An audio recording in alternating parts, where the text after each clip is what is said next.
Hello everyone, আমার একটি নতুন ভিডিওতে তোমাদের সকলকে জানাই অনেক স্বাগত। আশা করি তোমরা সকলে খুব ভালো আছো আর আমিও খুব ভালো আছি।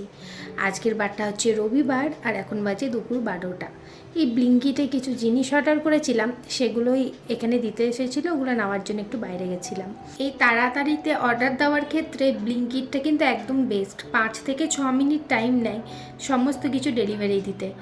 আর তাড়াতাড়ির সময় এই ব্লিঙ্কিটে অর্ডার করে দিলে সব কিছু একদম ওই 5-6 মিনিটের মধ্যে চলে আসে আর খুব সুবিধাও হয়। এদিকে কিছু সবজি অর্ডার করেছিলাম আর অর্ডার করেছিলাম আমার পছন্দের মতিচুর লাড্ডু, যেটা আমার খুবই ভালো লাগে খেতে। তো দেখলাম যে পেয়ে গেছি, অর্ডার করে দিই। আর এখানে একটু কুমড়ো অর্ডার করেছিলাম, আজকে ভেবেছি কুমড়ো দিয়ে মানে কুমড়োর যে বেগনি হয় সেইটা বানাবো, ওটাকে আবার কুমড়িও বলে অনেকে। তো তার আগে চলো লাড্ডুটাকে আগে খুলে ফেলি। লাড্ডুটা বের করে আগে নিজের মুখে টপাটপ ভরি, তারপরে অন্য কাজে ফেরা যাবে। লাড্ডুটা এখানে মানে একদম টাটকা মনে হচ্ছিল, কেন ধরার সাথে সাথেই না হালকা ভেঙে ভেঙে যাচ্ছিল। দাঁড়াও একটু খেয়ে দেখি কেমন। সত্যি দারুণ, আমার তো খুবই ভালো লাগে মতিচুর লাড্ডু। তো যাই হোক, চলো এবার আজকে লাঞ্চের ব্যবস্থাটা এবার করে ফেলি ঝটপট। এইদিকে আমি একটু মুসুরির ডাল নিয়েছি। মুসুরির ডালটাকে আগে একটুখানি ধুয়ে নিই, তারপরে প্রেসার কুকারে একটু তেল দেব। তেলের মধ্যে একটু জিরে আর শুকনো লঙ্কা ফোড়ন দেবো। তারপরে একটুখানি হলুদ দিয়ে এটাকে হালকা নাড়িয়ে নেব। তারপরে ডালটা দিয়ে একটু পরিমাণ মতন যে যেরকম নুন খাবে সেরকম নুন দিয়ে তারপরে জল দিয়ে এটাকে দুটো ওখানে আমি সিটি দিয়ে দেবো। একটা সিটি বাড়িয়ে দিই আর একটা সিটি কমিয়ে দিই, তাহলেই হয়ে যায়। ওদিকে ডালটা হতে থাক আর এদিকে আমি আজকে একটু চিকেন বানাবো কষা কষা করে, তো সেটা জোগাড়ই করে নিই।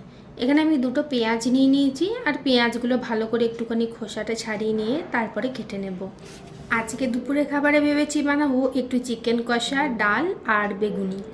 দারুণ না? ডাল দিয়ে বেগুনি খেতে সত্যি খুব ভালো লাগে। পেঁয়াজটা ছাড়াতে ছাড়াতেই এইদিকে সিটি পড়ে গেল, দুটো সিটি হয়ে গেছে। এবার এটার আঁচটা বন্ধ করে দেবো। এদিকে পেঁয়াজগুলোকে একদম ছোট ছোট করে এখানে কেটে নেব। পেঁয়াজটা ছোট ছোট করে এরকম কাটলে পেঁয়াজগুলো গলে যাবে আর চিকেনটা বেশ একটু মাখা মাখা মতন হবে। কষা করব তো ভালো লাগবে খেতে। এদিকে আদাটা বেটে রেখেছিলাম, দাঁড়াও এটাকে একটা কোটোর মধ্যে ঢেলে নিই। তারপরে এটার মধ্যে আরও অনেক কিছু পেস্ট করতে হবে আমাকে। তো কিছুটা আদা আমি মিক্সির মধ্যে রেখে দিয়েছি, আদা বাটাটা। তারপরে ওই একটা পেঁয়াজ দিয়ে দিয়েছি, রসুন, টমেটো আর কাঁচা লঙ্কা দিয়ে এটার একটা পেস্ট করে নেব। এদিকে কড়াই একটু সর্ষের তেল দিয়ে দেব আর তারপরে আমি আলু কেটে রেখেছিলাম, আলুগুলোকে এই তেলের মধ্যে একটু করে ভেজে নেব। আমি চিকেনে একটু বেশি করেই আলু দিয়ে, আমার ভালো লাগে চিকেনের আলুটা খেতে খুব, সেই জন্য। তো চলো এদিকে আলুগুলোকে একটু ভেজে নিই। আলুগুলো ভাজা হয়ে গেছে, এবার আলুগুলো একে একে বাটিটার মধ্যে তুলে নেব। তারপরে এই কড়াইয়ে একটু গোটা গরম মশলা দিয়ে দেবো। এলাচটাকে একটু গুঁড়ো করে দিয়েছি হামাল দিস্তায়।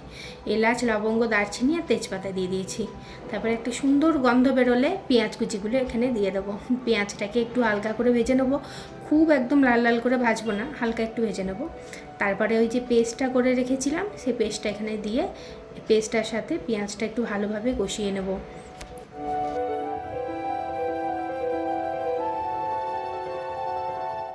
এবার একটু জিরে গুঁড়ো, একটু স্বাদ অনুযায়ী নুন, তারপরে হলুদ গুঁড়ো আর একটু টমেটো সস দিয়ে দিচ্ছি। টমেটো সসটা দিলে না চিকেন কষার টেস্টটা একটু অন্যরকম হয়, খুব ভালো লাগে। তারপরে সমস্ত কিছুকে একসাথে মিশিয়ে নেবো। তারাও একটু জল দিয়ে দিই, নাহলে মশলাটা আবার লেগে যাচ্ছে। একটু জল দিয়ে ভালো করে এটা একসাথে মিশিয়ে নিয়ে তারপরে এটাকে ঢাকা দিয়ে কিছুক্ষণ হতে দিই, মানে যতক্ষণ না তেলটা আর কি ছেড়ে আসছে ততক্ষণ পর্যন্ত এটা হোক। এদিকে দেখো মশলা থেকে তেলটা ছেড়ে এসেছে। এবার আমি চিকেনটা এখানে দিয়ে দেবো আর চিকেনের সাথে না আলুগুলোকেও দিয়ে দেবো। কষা করবো তো আলুগুলো নাহলে আবার সেদ্ধ হবে না ভালো করে, সেই জন্য আলুগুলো একসাথেই দিয়ে দিলাম। এবার ভালো করে মাংসটার সাথে মশলাগুলোকে মিশিয়ে নিই। এবার ঢাকা দিয়ে এদিকে চিকেনটা আস্তে আস্তে হতে থাক। আর আরেকদিকে আমি এখানে বেগনি ভেজে নিচ্ছি একটু। ওই যে ডাল দিয়ে বেগনি খেতে এত ভালো লাগে, আজকে ভাবলাম একটু বানিয়ে ফেলি। তো বেসনটাকে গুলে রেখে দিয়েছিলাম আগের থেকেই, একটুখানি নুন, একটুখানি হলুদ আর সামান্য একটু বেকিং সোডা দিয়ে বেসনটাকে আমি গুলেছিলাম। আর তারপরে কুমড়োর বেগনিগুলো এখানে ভেজে নিচ্ছি একে একে। এটাকেও পুরো কম আঁচে ভাজি, তাহলে কি হয় মুচমুচে হয়, বেশ ভালো লাগে খেতে। আর এদিকে ঢাকাটা খুলে দেখছি চিকেনটা একদম কষে এসেছে। এবার একটু ভালো করে নাড়াচাড়া করে নিই, তারপরে উপর দিক থেকে একটুখানি গরম মশলা দিয়ে দেবো আর দিয়ে দেবো একটা কাঁচা লঙ্কা, দিয়ে আবারও ভালো করে মিশিয়ে নেব। মিশিয়ে নিয়ে সামান্য একটু জল দেবো, কেননা এটা তো ঝোল করবো না আজকে, একটু কষা কষাই বানাবো, সেই জন্য অল্প জল দিয়ে এটাকে একটুখানি ফুটতে দেবো।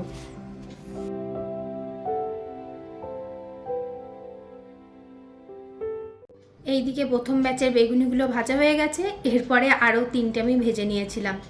আর তা করতে করতে এইদিকে চিকেনটাও রেডি। তো ঢাকাটা খুলে ওপর দিক দিয়ে একটু ধনে পাতা ছড়িয়ে দিলাম আর ভালো করে মিশিয়ে নিলেই আজকে চিকেন কষাটা রেডি হয়ে গেছে। এবার আঁচটাকে বন্ধ করে দেবো।